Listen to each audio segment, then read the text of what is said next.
Hello everybody! Mr. Brown obviously is not in class today. I am out doing some important things, going to California or something productive like that. I wanted to tell you guys that today's lesson is a little bit different than normal because I have a worksheet associated with today's lesson. So the substitute should have a copy of this, the Enlightenment Thinkers worksheet. And there's these 1, 2, 3, 4, 5, 6, 7, 8, 9 famous people we will learn about today. Some of the content that I want you to fill in this worksheet will be in red and blue on my Prezi today. So you are going to have to pay super extra attention to this video to get all the information to fill this out. I would also like to let you know that we have a document today. These are the questions to the document. The sub should be able to post this when I'm done with the lesson. And this is the document. You should also have a big copy of this. I also do want to say that we will have a test when I come back about a lot of these people. It is a fill-in-the-blank style test. So definitely pay good attention today because a lot of these characters are really important for world history. And there's actually going to be this thing in the French Revolution where you reference their ideas to what happened in the French Revolution. So, very important lesson. Good thing I'm actually recording this thing. Let's get this going. All right, Enlightenment Thinkers and the American Revolution. You guys should have had a conversation at the start of class today about sort of like what's sort of the right way to treat people and the right way to live in society.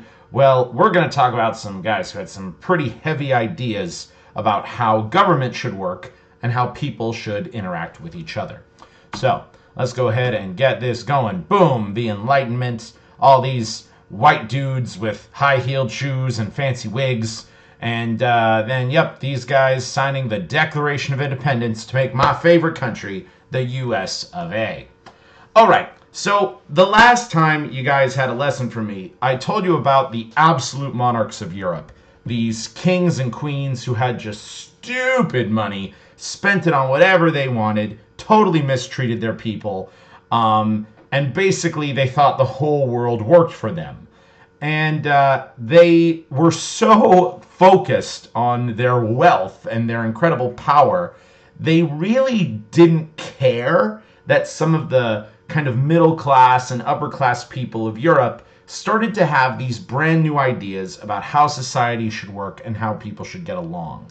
So a lot of these ideas also came off the Renaissance. Concepts like humanism that were found in the Renaissance grew into these greater ideas we'll talk about today. And all of these ideas combined are called the Enlightenment. They were all made by thinkers about 300 years ago. And they really did set a foundation for how our society works today. So check it out. We got a bunch of people talking to other people, saying, you know, how government should work, how we should live a better life. And yeah, so let's start getting involved with these guys. The first big changes, well, actually, I can't say these are the first, but anyway, let's first talk about science. So a dude named Francis Bacon, here he is right here. What a great last name, Francis Bacon. He created something called the scientific method. Hopefully this is something you're familiar with from science class. It's like hypothesis, analysis, conclusion, all that stuff.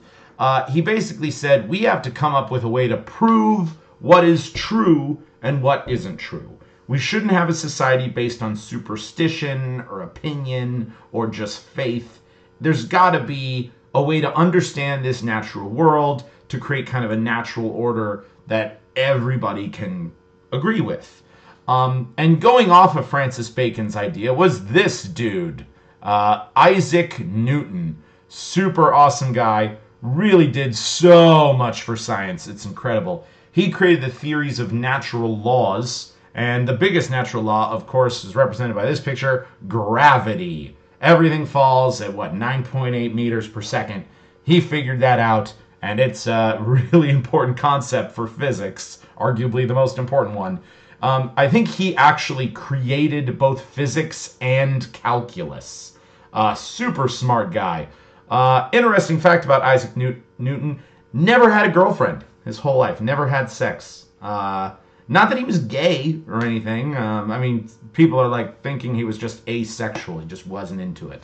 But he was so into science that he never had a relationship in his entire life. So, thank you, I guess, for making natural laws. But yeah, both these guys are from England. That's something you have to use for the graphic organizer. A lot of guys today are actually going to be from England. That's going to be the most common place. But yeah, let's keep checking out some more about these dudes. So, Francis Bacon, the Baconian method. You know, we really should still call it the Baconian method instead of the scientific method. You know, it wouldn't be science class, it would be Bacon class, which is a class that would be significantly more exciting, in my opinion. His most famous book, the Novum Organum Scientiarum. Anybody want to take a guess what that means? Maybe there's some medical kid who knows Latin. I think the translation is the New Organization of Science. And Newton wrote the Philosophiae Naturalis Principia Mathematica, which I think is an easier thing to decipher. The philosophy of the natural principles of math. And the most important thing is gravity that he came up with. So yeah, these are the two big books that these guys wrote. And I guarantee you, if you go to college for physics, you will see this book come up, because it's pretty much the foundation of what the subject's physics is. And the New Organization of Science, this book is just sort of how the right way to think scientifically. How do you prove something is true? Because that's really the foundation of what science is. Okay, I'm going to keep moving on. There's some big, wacky titles, but hopefully you got them in your notes. So let's go. Oh my god, tweet lol. There's all these apples falling on my head. Oh my god. Alright. And so those are the science dudes. Pretty much everybody else I'm going to talk about today is going to talk about how government should work, how people should treat each other. And a lot of this was because during this time period, people were finding these books from ancient Rome and ancient Greece, and in ancient Rome and Greece they had democracy and republican forms of government. Those didn't exist for the entirety of the Middle Ages and, you know, from the Renaissance until this point. So a lot of these smart guys said, hey, let's bring these ideas of an organized government back into society. Because these kings and queens, they were kind of getting out of hand. All right, so yeah, bring back democracy. Let's check it out. So let's first talk about a guy who hated democracy, Thomas Hobbes. He's a very different thinker than the other guys we'll talk about today. Thomas Hobbes hated other people. He thought that the whole human race was just dark, selfish, greedy, and terrible. And his big concept, and actually a lot of people have this concept, but Thomas Hobbes was the first guy to come up with it. He said the only reason why people are not constantly murdering each other, killing each other, stealing from each other, is because we have a social contract. The social contract is a concept saying, hey, if you don't steal from me, I won't steal from you. And if we have a dispute, that's when we get involved with the police and, you know, legal system and judges and all that. He really hated human nature. He hated strangers. He thought people were bad. And you know what? A movie he would love is the movie The Purge. Go ahead and make that connection. Thomas Hobbes is all about The Purge. Because in the movie The Purge, the government just sort of stops being there to be a referee for one day. And what happens? Everybody kills each other. Everybody robs each other. Everybody rapes each other. It's really, really bad. And yeah, Thomas Hobbes said the only way people can stay in line if there's an absolute monarch who can ensure an orderly society and maintain this social contract. We need sort of like a bully to keep us all from murdering each other. That's his big concept, and people agreed with him.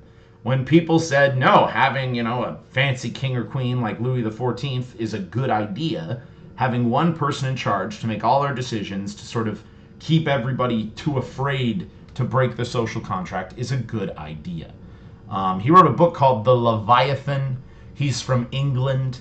You know, if he watched the movie Star Wars, he would have been cheering for the Empire the whole time. He's like, yeah, the Empire are the good guys. So that's his whole attitude. Let me read some quotes by Thomas Hobbes. Government is necessary not because man is naturally bad, but because man is by nature more individualistic than social. Yeah, that's true. I mean, yeah, people. I think I'm a generally individualistic dude. I like to keep my money for myself. During the time men live without a common power to keep them all in awe, they are in that conditions called war, and such a war as if every man is against every man. Hashtag the purge. So, he really didn't like the idea of democracy. He wanted one strong person to keep everybody in line, keep everybody afraid, keep everybody peaceful. All right, so that's everything about Thomas Hobbes. Hopefully you got this guy all about the purge. Thinks people are naturally bad. All right, click, click, click, go. So, the rest of the people I talk about today are not as negative as Thomas Hobbes. A lot of the other people really did think that humans were naturally good inside, and that human beings weren't always thinking about killing and murdering and being bad to each other. And the big concept a lot of these other thinkers I'll talk about now, they say that humans could rule through reason. And reason is just this belief that we all know what is good. Right now, should you punch the kid sitting next to you? Probably not. Thomas Hobbes would say, you won't punch them because you have a social contract with them. That if you insulted the substitute right now, or you insulted another kid right now, or physically got involved with someone, the police could potentially be called, and you would be punished for it. But the other guys I'll talk about today say, it's not that you're afraid of the police, it's that you just know what's inherently good deep inside of your soul. And that's the idea of reason. All right, so let's check it out. Yeah, I think this is cool. This is a Thomas Hobbes kind of quote. We stopped checking for monsters under our bed when we realized they were inside of us. I know. I mean, really think about it. Other than natural disasters, humanity's greatest enemy today is other humans. So, why is it that we're not all killing each other? These guys will say that we are inherently good. So let's figure it out. Okay, John Locke, super important dude. He was the total opposite of Thomas Hobbes. He said that everyone is a nice person, people are reasonable, people are moral, people want to get along with other people and work in a community. And his big concept that he gave to the world is something called natural rights.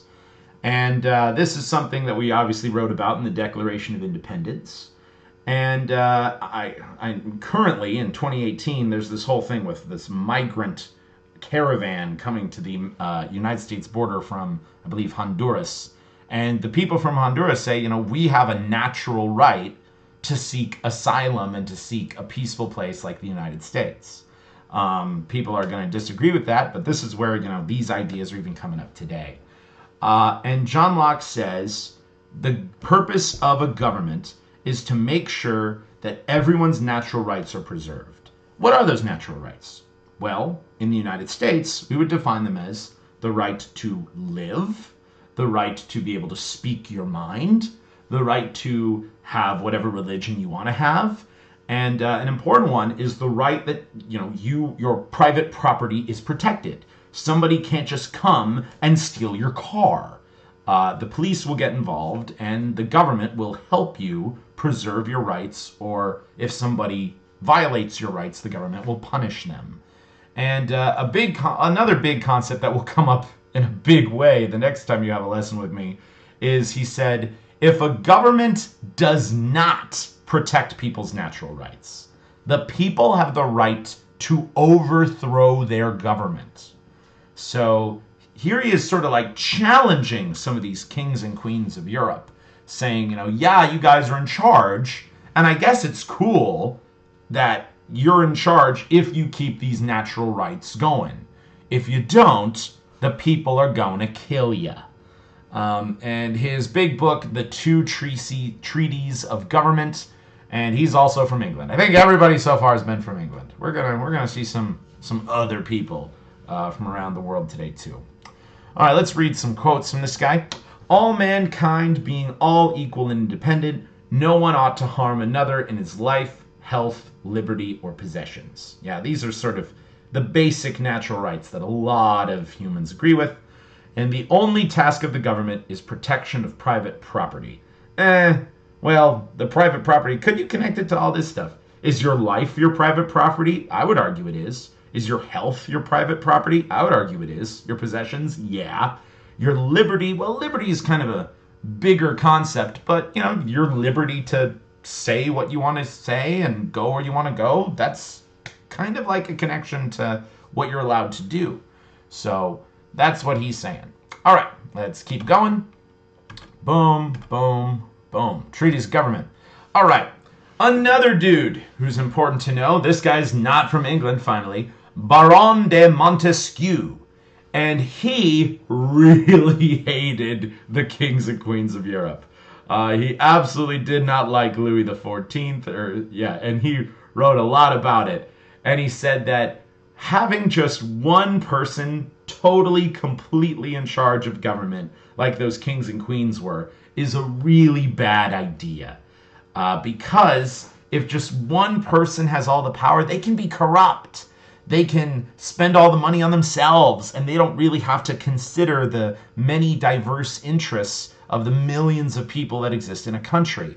So he said that if you separate powers in government, if you have, say, you know, a president and a judiciary and a Congress and a second house of Congress, that every part of the power process can be checked and shared, and not one person can sort of do everything. So he wrote a book called The Spirit of Laws. Here's a copy of the cover of that book. And I'll read you a quote from this book. So, mutual obligations between government and people.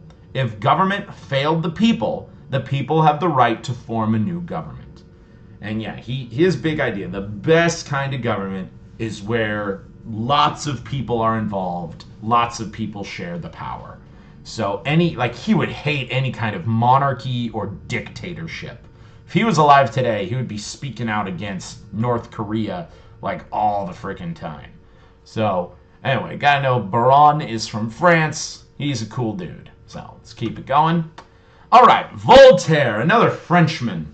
Actually, out of all the people we talk about today, I think Voltaire is the number one guy I would love to hang out with. He came up with a phrase, all men are created equal, which was totally new at that time. Because, look, people were like super racist back then.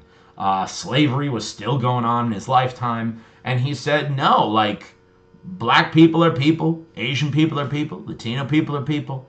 Everybody is capable of succeeding or failing in life, no matter what color skin you are, no matter who you were born to. So we all can make it or lose it depending on our choices in life. And I think that's a huge concept we believe here in America today.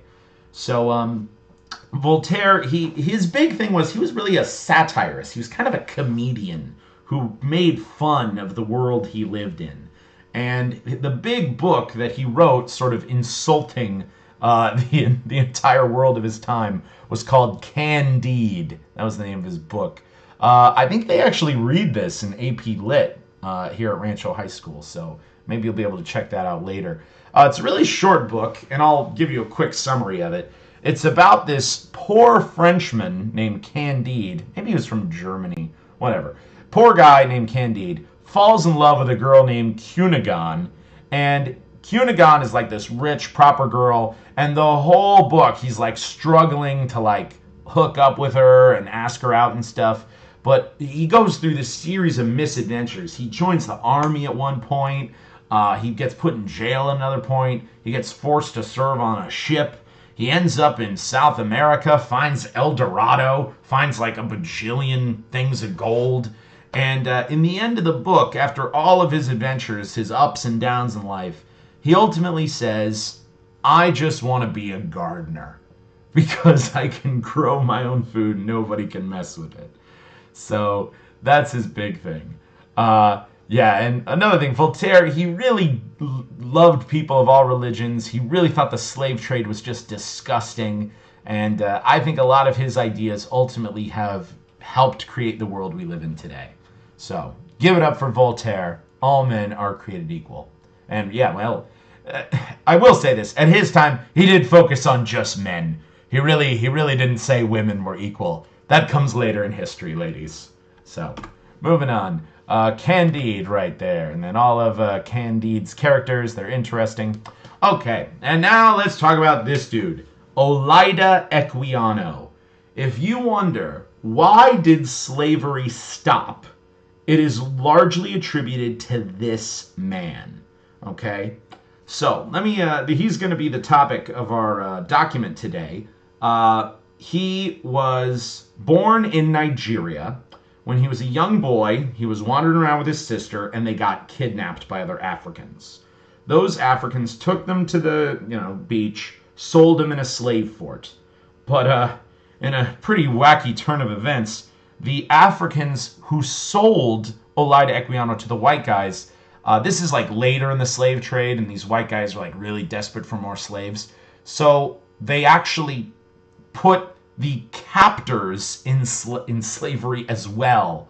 So Olida shared his ship with the African men who stole him from his village, and they were shipped off to the New World and made into slavery. He had just a terrible time going through the Middle Passage and being put through the system of slavery. He wrote this book about it called The Interesting Narrative of Olida Equiano the African. You're going to read a part of that book today. But here's the thing. So when Olida got to the New World, he was this, like 6-year-old boy. I don't remember the exact age. It's in the book. He was sold to a merchant who was like traveling around the Caribbean. He went to Europe a lot, and he, was selling goods all over the world.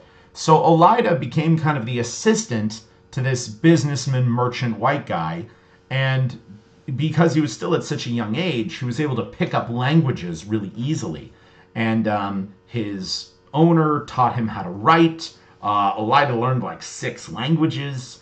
And eventually, Olida made a deal with his owner. Hey, if I work for you for like 3 more years, will you set me free? And his owner was like, sure. So Olida eventually moved to London. And in London, he's a very kind of prim, proper dressed guy. He was probably the only black dude who lived in London. So a lot of people 300 years ago were like, what the heck? It's a black guy. And they were really kind of freaked out. But they saw that he, spoke very fluently, very capably intelligent guy, wrote books and talked to people. And his big thing he talked about was slavery is screwed up. And a lot of people in Europe, they knew slavery was going on, but they didn't know the details, okay? In their mind, it was just like, oh, black people are just walking on the boats freely. Like, no, there was terrible violence and all that evil stuff that was happening in the Middle Passage for almost 300 years. So anyway, in London, he started a movement called abolitionism, which is to abolish slavery. He got a lot of other white people on board. He eventually got involved with the British government. And ultimately, he got Britain to end the slave trade. And once Britain ended it, other countries followed. And eventually, all of Europe said no more slaves, even while the United States was still doing slavery. So, good job, Olida, for ending the terrors that were the slave trade. All right, so let's check it out here. Anti-slavery meetings. Come to this place. Meet Olida Equiano. Talk about how much you don't like slavery. There he is right there. Here he is showing off the brand that he got when he was sold as a young kid. Carried that around his whole life. And, yep, the 150th anniversary of the abolition of slavery. Good job, Olida. And, yep, that's the book you guys are going to read when I'm done with this Prezi today. All right, so yeah, here's the abolitionist timeline. In 1706, England abolished slavery in Europe specifically, but then they started slowly weaning it out in their colonies. And I think their colonies were slave-free by about 1750. In 1761, Portugal ends mainland slavery. And then this is where things just get wild. Once the United States becomes a country, we, of course, still keep slavery around. The other European countries heard Olida Equiano's message, and they said, hey, America, slavery's really bad. And we sort of collectively said, nah, we're making a lot of money off slaves, we don't care. And even when people tried to sell Olida Equiano's book in the United States, we had that book banned here. So you're about to read a banned book in my class. Britain actually started sending military vessels to stop American slave ships from going to Africa. And Britain was so mad that we were doing slavery. It was one of the reasons why they attacked us in the War of 1812.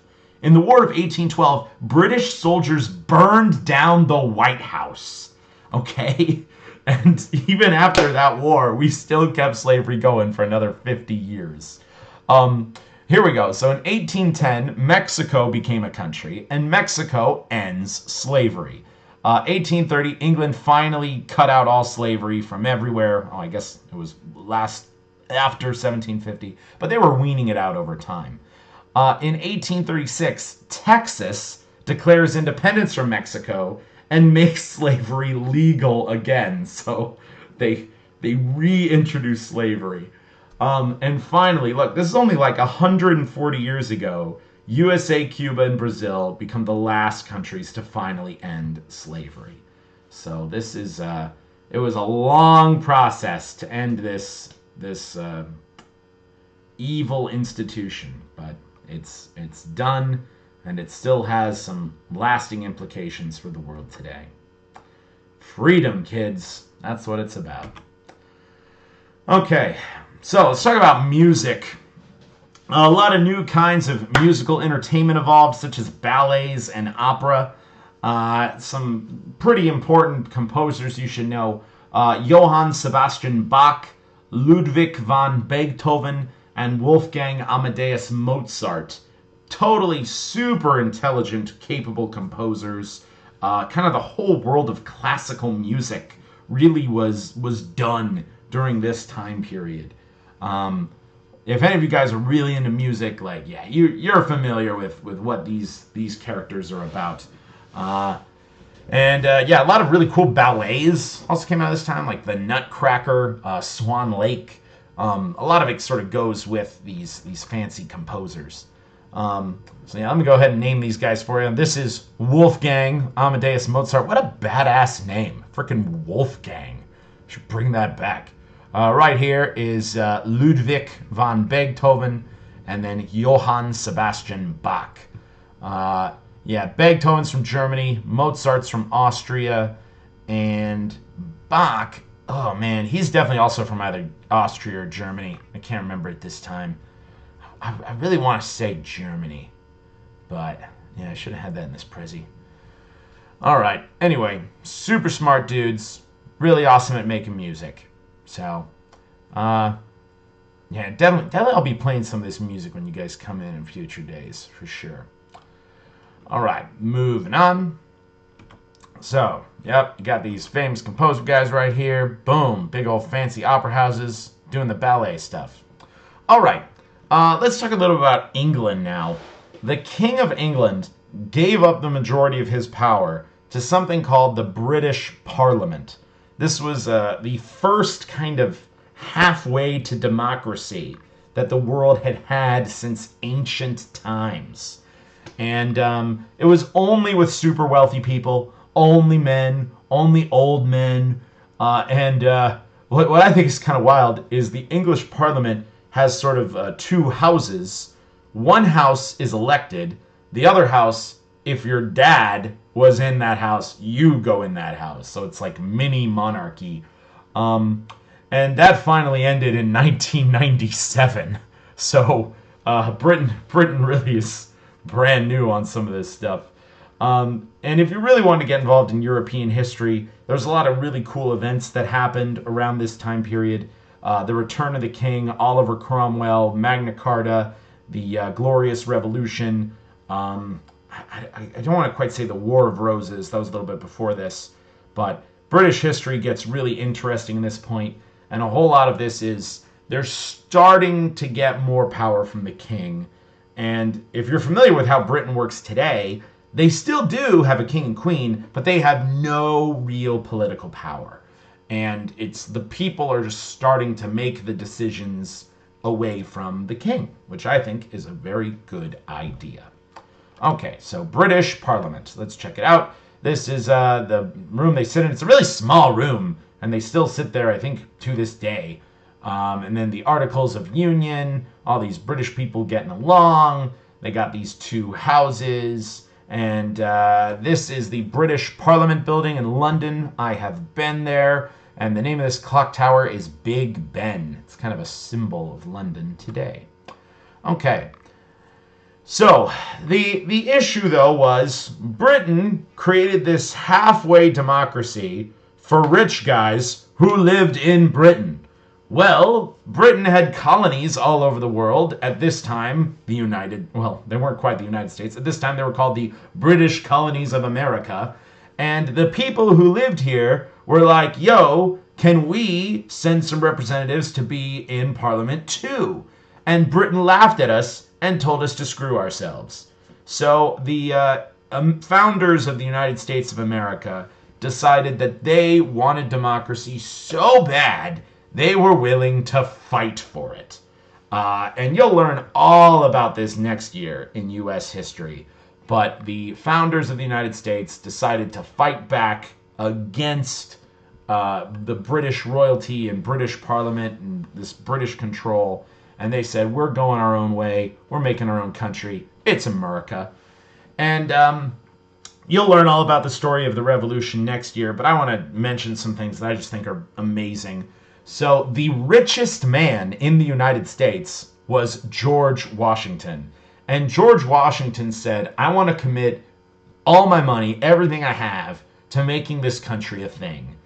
He was also a former soldier in the British Army. And when we made him our commander-in-chief, he fought, through the whole frickin' thing. He fought, I think it was 11 years. And during those 11 years, George Washington was involved in, I think, 100 battles. And on 8 occasions, his horse got shot and his horse died. And George Washington, he was like 6'6", okay? He's just giant, tall man riding this horse. Usually he's at like the front lines, telling guys what to do, giving orders, like fighting British guys. During those 100 battles, George Washington was never shot, never stabbed. He was technically invincible. Actually, not even technically invincible. I'm teaching you that. It's a historical fact. George Washington could not die. I read this story in college that this one British commander knew that if he killed George Washington, the American Revolution would end, they would give up, they would join up with Britain again. So he got these fancy new rifles, these like early sniper rifles, and he told his 3 best soldiers to, during this battle, don't shoot anybody else. Just find that big guy riding the horse and shoot him. And so these British sniper guys, one of them got in a tree, shot his gun, shot George Washington's horse, killed the horse, but George Washington just, jumped out and continued to command the battle. The other guy got his gun, shot it, and missed. Because, can't friggin' shoot George Washington. And after both of these guys shot, their guns jammed, and they couldn't reload them. And the third guy got up in a tree, supposedly got the perfect shot on George Washington's head, shot the gun exploded, and killed the sniper. So, what can you do? Anyway, here's the preamble to the United States Constitution. It really does reference a whole lot of these Enlightenment ideas about creating a government that is actually there to protect the people and ensure that the people are cared for and maintained by the government. So let's check it out. This is another great symbol in the United States, the Statue of Liberty. This was given to us by France about 150 years ago. Here it is in New York Harbor. And the Statue of Liberty, I think, is also kind of really important for what it means to be an American. And there's actually a plaque, you can sort of see it a little bit on this picture right here, at the bottom of the Statue of Liberty that has a poem written by Emma Lazarus. And I think this poem is really important. Just go ahead and listen to me say it, because it really does express what this country's about. So here we go. Not like the brazen giant of Greek fame, with conquering limbs astride from land to land, here at our sea-washed sunset gates shall stand a mighty woman with a torch, whose flame is the imprisoned lightning, and her name is the mother of exiles. From her beacon hand glows worldwide welcome. Her mile eyes command the air-bridged harbor that twin cities frame. Keep, ancient lands, your storied pomp, cries she, with silent lips. Give me your tired, your poor, your huddled masses yearning to breathe free, the wretched refuse from your teeming shore. Send these, the homeless, tempest-tossed to me. I lift my lamp by the golden door. So I wonder if the Statue of Liberty was the President of the United States, would the Statue of Liberty let the Honduran migrants in? You know? I'd hope so. Okay, so this is the last slide today. America's revolution succeeds. The people of the United States use these ideas of the Enlightenment. They fight against the British government, and they create a country based on democracy. Our revolution is tiny compared to what happens back in Europe. There's going to be another revolution back in, well, France, that's going to have some pretty serious consequences for the kings and queens of Europe, and it will do a lot more to change the history of the world than our revolution did. And that's what we'll talk about next time. Peace out.